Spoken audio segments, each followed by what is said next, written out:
Bonjour et bienvenue dans cette 11e partie où nous allons apprendre comment est-ce que nous allons créer le time zone au niveau de notre application. Ok, donc ça sera à partir de ce bouton où nous allons insérer, sélectionner le time zone et puis pouvoir submiter cela. Avant d'aller à ce niveau-là, nous allons ajouter quelque chose. Vous voyez par exemple quand vous changez, ok, vous submettez, il y a le message d'erreur qui vient, et il y a des messages de success qui arrivent. Normalement, la boîte ici doit se fermer, et puis nous devons avoir des modifications là-bas. Nous ne sommes pas obligés de rafraîchir la page pour qu'on puisse avoir les modifications. Alors, qu'est-ce que nous allons faire? Nous allons rentrer dans notre cause et aller au niveau de Business Hour Controller, ok? Après avoir updaté, qu'est-ce que nous allons faire? Nous allons faire un return de ça. Ok, nous allons juste faire un return des datas qui sont là-bas. Comme ça, au niveau de notre réponse, nous aurons automatiquement les datas qui seront présents là-bas. Alors, qu'est-ce que nous allons faire? Si déjà au niveau de notre business, nous avons retourné, ok, nous faisons une requête, nous récupérons nos données et nous les retournons sous format JSON. Et au niveau de notre business hour, ici, nous aurons normalement la réponse .data qui va contenir les données. Ok, alors pour que nous puissions les remplir au niveau de notre table là, ok, qu'est-ce que nous allons dire? Nous allons faire our, ok, qui est notre tableau, et nous lui affectons response, ok, .data. Ok, de ce fait, nous serons maintenant en mesure de voir changer même si nous n'actualisons pas.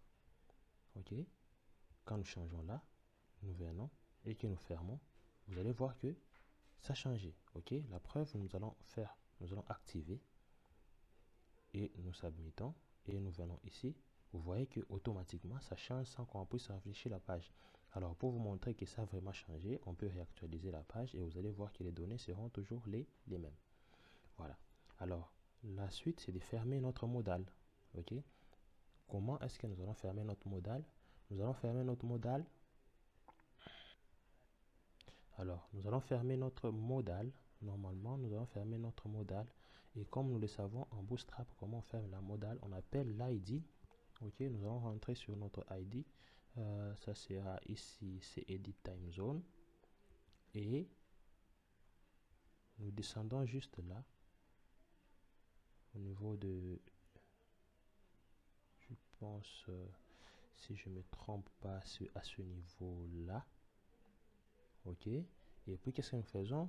Nous mettons $, nous appelons l'ID de notre modal, et puis nous mettons modal et .id. Ok, de ce fait, le modal va se fermer. Ok, si maintenant nous rentrons ici et que nous cliquons là, nous changeons, nous lui mettons ça, et vous voyez que le modal se ferme et les données changent automatiquement. Ok, voilà. Après avoir fait ces petites modifications, nous allons maintenant passer à la création de notre time zone. Ok, voilà. Pour créer notre time zone, nous allons d'abord commencer par créer une méthode au niveau du contrôleur et puis le path. Ok, et pour le path, nous allons sur route. Nous sommes dans web route et je vais ajouter une route ici. Je vais dire route, ok, qui sera en poste, et nous allons dire API.add et API/ads underscore hour, et puis nous allons lui donner le contrôleur. Le contrôleur sera business controller. Ok, et nous lui disons que tu vas faire ça sur la méthode, ok, store par exemple. Ok, nous allons juste nous arrêter par là et venir dans notre business hour controller, ok, et faire cette méthode là. Donc, ça sera, désolé, c'est pas un point virgule, nous avons public, ok, public, function, store, ok, store, et nous lui disons que nous allons t'envoyer une request, et tu vas faire ça, et ainsi de suite, voilà. Et pour lui envoyer ça, qu'est-ce que nous disons? Ok, nous allons dire business,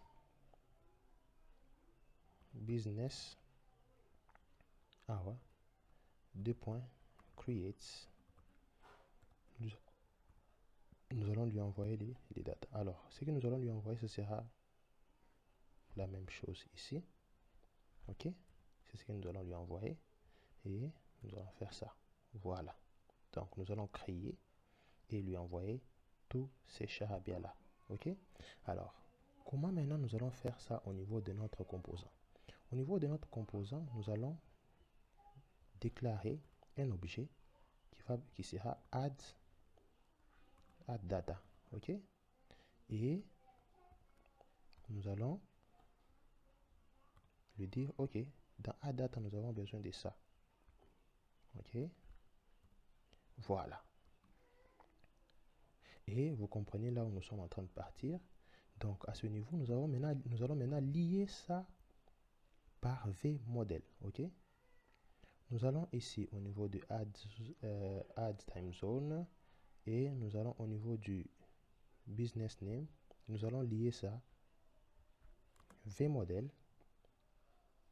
v-model, qui sera égal à add data point time name. Ok, et nous allons ici dans celui-ci, nous allons lier v-model, ok, add data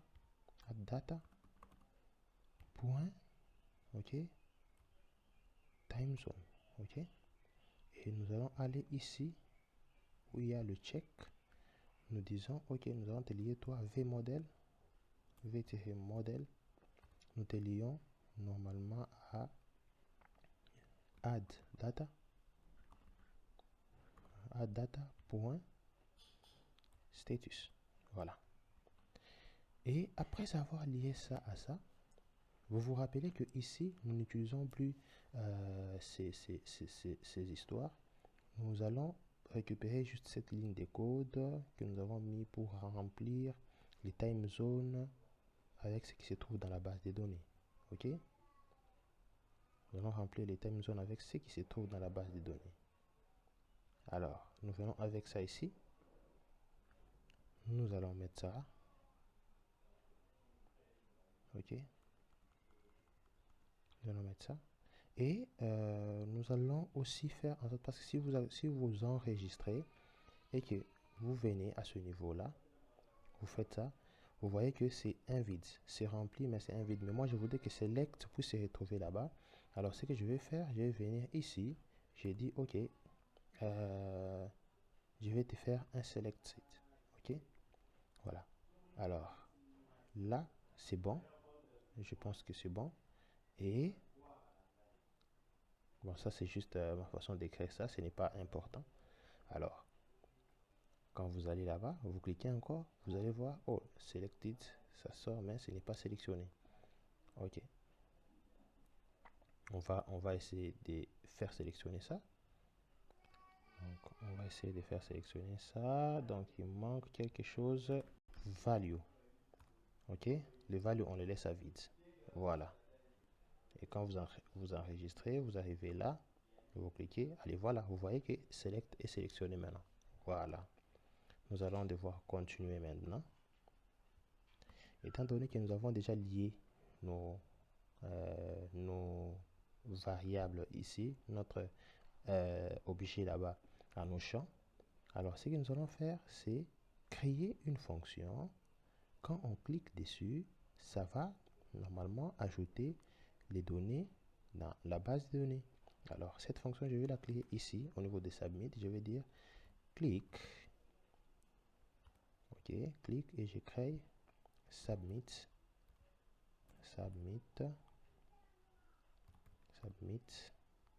add. data. Ok, cette fonction n'est pas encore créée, je vais la créer. Je vais la créer à ce niveau-là. Ok, nous allons venir ici. Je vais la mettre juste au-dessus de Submit Edit. Ok, je vais la mettre juste à ce niveau-là. Je vais la mettre à ce niveau-là. Ok.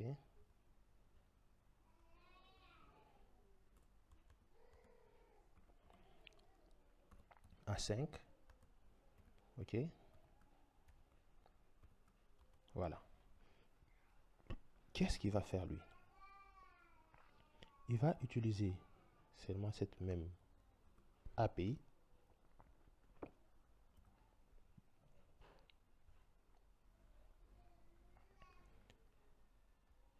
Il va utiliser l'API. Et là, nous allons utiliser la méthode POST. Ok. Le chemin, il va le récupérer à ce niveau-là. C'est ce qu'on a mis ici, c'était API add hours. Ok. Et c'est ce que nous allons faire ici. Nous venons remplacer ça et comme ça. Alors, il n'a pas de paramètres, mais il ne va pas utiliser edit, mais il va utiliser add data. Ok, vous avez compris? Et donc, on appelle l'API, on fait les posts sur l'API et on fait ça. Ok, c'est tout ce qu'on a à faire. Et nous allons maintenant dire if maintenant, ok, response point status est égal à 200. Qu'est-ce que nous allons faire? Nous allons faire quelque chose. Et else, nous ferons aussi quelque chose. Voilà. Et jusque-là, c'est bon. Ok? Alors, nous allons faire comme nous avons fait la première fois. Alors, nous allons faire comme nous avons fait avec l'update. Donc, je vais me retourner encore les données. Après avoir inséré, je récupère les données et puis je les retourne. Ok? Et arrivé ici, qu'est-ce que je vais faire? Je vais me récupérer. Au lieu que je puisse encore écrire ça, je vais faire seulement la même chose. Ici, la même chose, mais là-bas, je vais remplacer le modal add. Ok? Je viens, je descends, je descends, je descends, je descends. À ce niveau-là, je le remplace. Ok? Et si c'est bon, qu'est-ce que nous allons faire? Nous allons envoyer un message de success. Si c'est bon. Ok? Si c'est bon, nous envoyons un message de success. Si c'est bon, nous envoyons un message de success. Nous disons business hour has been served. Ok? Ou what? Created. Ok? Et dans le cas contraire, nous allons juste envoyer un message d'erreur avec un message, ok, à ce niveau. Nous allons lui envoyer ça avec un message de happen when creating. Ok, voilà, juste ça. Et nous allons essayer maintenant. Nous enregistrons, nous nous rassurons que nous avons tout enregistré. Ok, et nous allons venir à ce niveau. Nous actualisons. Nous allons faire juste un Africa par exemple, Africa slash Kinshasa, ok. Et là, nous sélectionnons la time zone, nous mettons ça comme ça et nous submettons. Ah, on dit error has been. Voilà, qu'est-ce qui se passe? Qu'est-ce qui provoque l'erreur? Nous allons checker ce qui provoque l'erreur. Quand nous envoyons, nous sommes là. Nous sommes sur network. Ok. Et quand nous envoyons, ça nous dit ok, post 500. Ça part sur cette API. Est-ce que ça nous envoie les datas? Ça nous envoie Africa et puis true et puis tout ça. Ok. nous allons checker ce qui ne va pas en fin de compte. Ok, voyons un peu cette erreur, où est-ce que ça se passe. Si je mets par exemple console, ok, console .log des response. On va essayer de faire ça pour voir ce qui se passe réellement et c'est quoi le grand problème. Alors, nous allons cliquer là pour ajouter. Nous faisons par exemple test, ok, et là nous sélectionnons et là nous cliquons. Nous voyons qu'il nous donne le statut, toujours statut 500, ok, et quand nous disons bien, on dit une poste sur poste, ça te renvoie ces valeurs, normalement ce qui est correct.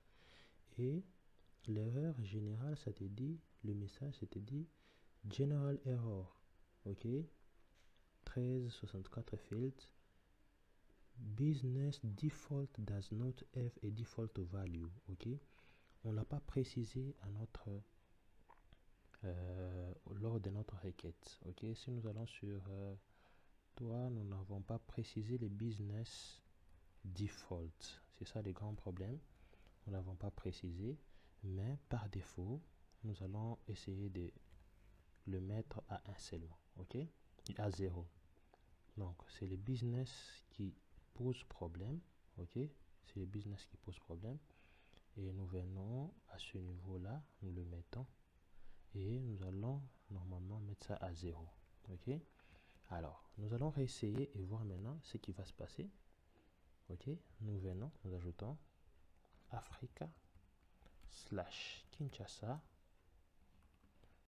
nous sélectionnons, ok, voilà, et submit, voilà, et nous avons le statut 200 maintenant. Et quand vous voyez à ce niveau là, Africa / Kinshasa est là, ok, et celui-ci a default, voilà, et nous avons trouvé la solution à notre problème. Voilà, là nous avons pu insérer, ok.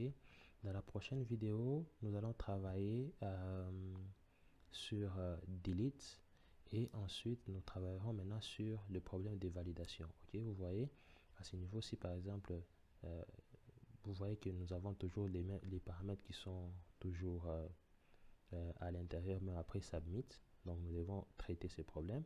Et à ce niveau, quand vous envoyez, vous voyez qu'il vous sort une erreur, ok. Alors nous aimerions que les erreurs commencent à s'afficher là-bas pour nous dire par exemple le business hour est require, ou bien toutes ces histoires est require. Alors nous allons les faire juste après le delete. Nous faisons d'abord le delete et puis après nous allons faire cela. Ok, merci. Si vous avez aimé cette vidéo, nous vous demandons de nous suivre dans notre prochaine vidéo. Et si vous n'êtes pas encore abonné, nous vous prions de vous abonner à notre chaîne et d'activer la cloche pour que si nous postons une nouvelle vidéo, que vous soyez toujours au courant. Merci et à la prochaine.